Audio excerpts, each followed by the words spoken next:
Now I'm pretty sure that you've seen so many of the amazing photos that people are taking with the Sony ZVE10. But if you're feeling overwhelmed by the camera and all the aspects of photography, then don't worry, because I'm going to break everything down for you in simple to understand language. So I'm going to kind of chop this topic up into 3 segments. Firstly, some of the settings of your camera, why they're important and what they do. Second, the different modes of shooting.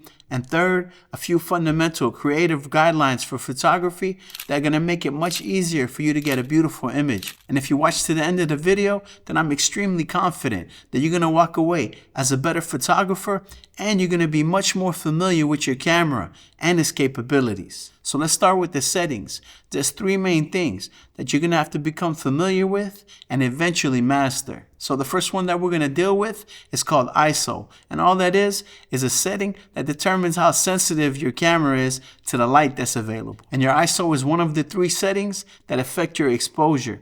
If you set it too high, your image is going to be overexposed, meaning it's going to be blown out in the highlights. And if you set it too low, you're going to be underexposed, meaning the image is going to be too dark. So moving along, the next thing we want to focus on is our aperture. Slight pun intended. Did you get it? The next thing we want to focus on is our aperture. Forget it. And our aperture is simply the hole in the lens that allows light to pass through to hit the sensor. And how wide that aperture can open on your lens is represented by a number called your f-stop. And you'll see that number written on your lens. It'll say f2, f4, f5.6, etc. Now the closer that number is to 0, the wider your aperture can open up. And the wider that it can open up, the more light it can let in to hit your sensor. And lenses that have a good aperture are referred to as fast lenses, which are lenses that have an aperture of f2.8 or better. And fast lenses are typically going to be more expensive than other lenses because they're going to do better in low light, and they're going to give you the ability to get that out of focus background, also known as bokeh. And I'll detail for you how the aperture affects the blurry background in the next section where we discuss our shooting modes. And I'll also let you know about some of the best fast lenses that'll get you that sought after blurry background. But for now, let's move on to the last setting we need to discuss, which is our shutter speed. And to understand shutter speed, we need to visualize the sensor inside the camera. So let's say that the camera sensor is right here. Well, in front of the sensor, you have a mechanism called the shutter. And when you hit that button to snap a photo or to start taking a video, that shutter opens up. And the longer that it stays open, the more light it allows in to hit your sensor. So let's say that you set the shutter speed to 1/50th of a second. That's going to let in a certain amount of light. But now let's say that you changed it to something quicker, like 1/500th of a second. Then that's going to allow in a lot less light. And so those are the 3 settings that affect your exposure. And together, they're called the exposure triangle. ISO, aperture, shutter speed. Now, if everything we covered so far hasn't quite sunken in yet and it seems a little confusing, don't even worry about it. Because for one thing, you could always go back, rewind the video, listen to it a few times, take some notes. And 2, your camera already comes with automatic shooting modes, which we're going to discuss next. But it's extremely important that you understand what's going on under the hood and that you're eventually able to use manual mode, where you have control over those 3 factors yourself. The reason being is that because those automatic shooting modes are dumb. Now, I don't mean that in a negative way, and I'm not saying that you shouldn't use them. What I'm saying is that the camera doesn't always know what type of scene it's looking at, so it's going to make its best guess as to what those settings should be. But in many cases, those automatic shooting modes actually do quite well. So let's go ahead and get into those so you could become familiar with the different modes and how to use them. But before we do, I need you to smash that like button and subscribe to the channel so you don't miss future reviews and tutorials. I appreciate that. So first, let's talk about the fully automatic mode, which pretty much turns your camera into a point and shoot because it's going to determine all 3 of the aspects of the exposure triangle for you. And this mode can be useful, especially if you find yourself in an unexpected situation where you weren't expecting to take a photo and you don't have time to think about settings or the lighting or anything like that, and you just want to snap a quick shot. But personally, I rarely ever use this mode because it's not giving you any control at all, and it's leaving every creative decision up to the camera. My favorite automatic shooting mode is actually called aperture priority. And what this means is that you're able to set the aperture and then the camera chooses the ISO and the shutter speed. And the reason you might want to lock in your aperture is because the aperture not only affects your exposure, but it also affects what's called your depth of field. And depth of field is just a fancy term meaning how much space is in focus. So a shallow depth of field would be like, let's say if the focus plane was on my eyes and everything in the foreground and the background was out of focus. So now let's move on to shutter priority, which allows you to lock in your shutter speed, but allows the camera to choose your ISO and your aperture. And you might be wondering to yourself, why would you lock in your shutter speed and not let it fluctuate? And to understand that, let's first go back to our exposure triangle.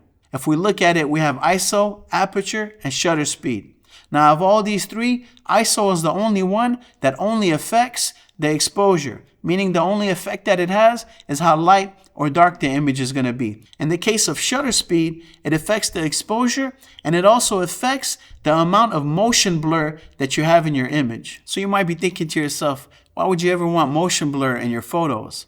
Well, have you ever seen those beautiful photographs of waterfalls where the trees, the rocks, everything is nice and sharp, but the water has a smooth, flowy effect to it? The way that that's done is that the camera is set on a tripod and the shutter speed is lowered to something extremely slow where there's a lot of motion blur.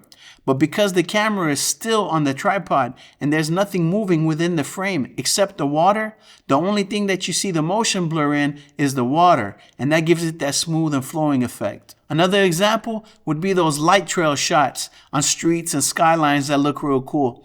And it's the same technique. Basically, the camera is placed on a tripod so that there's no movement, and the shutter speed is set to something extremely slow. And obviously the buildings and the street aren't moving, so they're going to come in extremely sharp. But because the cars are moving, they're leaving behind that beautiful light trail with that motion blur. Now, if you're going to try this technique, it's crucial that you have a good tripod, because I don't know anyone whose hands are that steady, especially if you drink a lot of coffee like me. It's also going to help out a lot if you have a lens with optical image stabilization. And speaking of lenses, I had mentioned earlier that I was going to tell you about some of the best lenses out there with fast apertures that'll give you that nice, beautiful, creamy background. So what I did, I made a list of lenses that offer high value for the money in various focal lengths, whether you need wide, medium, or a long-range lens. They all have good apertures, and some of them even have optical image stabilization. And you can find that list in the description below. I also left links to other valuable gear that I recommend, like tripods, camera backpacks, etc. So make sure to check that out. Now, before we conclude this segment on shutter priority, there's one more thing we need to discuss. And that's when you would want to do the opposite of getting motion blur in your photo. So think of a bird or like a dragonfly when it's flapping its wings, and you want to be able to get a crisp shot of it without capturing motion blur in the fluttering of its wings. Another instance is where you see those beautiful sports photos, let's say of a basketball player in the middle of an amazing dunk where it looks like he's posing mid-air for the photo. He most definitely wasn't. All it was a skilled photographer, and he had his shutter speed set extremely high so that he could freeze the action. So if you're going to be attempting this high action style of photography, then I have another tip for you.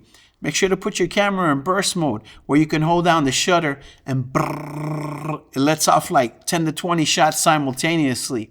Because if you're going to be doing it the other way where you're just like click, trying to get one shot at a time, it's highly unlikely that you're going to get the perfect shot. Whereas with burst mode, you could just go through the photos later and throw away all the bad shots and keep that one or two that were at the perfect time. Now, before we continue, let me quickly let you know about my Filmic LUT Pack and Lightroom profiles available at fullandcreative.com for only $15. So make sure to head over there and check those out, because they're really going to make your photos pop. So as a recap, you have fully automatic mode, which turns the camera into a point and shoot. You have aperture priority, and you have shutter priority. They all come in handy at certain times, but to get the most out of your ZVE10, you want to be able to shoot in manual mode, where you have control over the aperture, the ISO, and the shutter speed, giving you full creative control over your camera. Now, once you're familiar and comfortable with these basics, you're going to get amazing images, but a lot of the end result has to do with how you edit the photos, which happens after you take the image. And that's why I highly recommend you watch this video next, where I talk about Luminar Neo and give you 5 reasons why you may want to use it to edit your photos over Adobe Lightroom. I appreciate you watching to the end, and I'll see you in the next video. It's Full9 Creative signing out. Peace.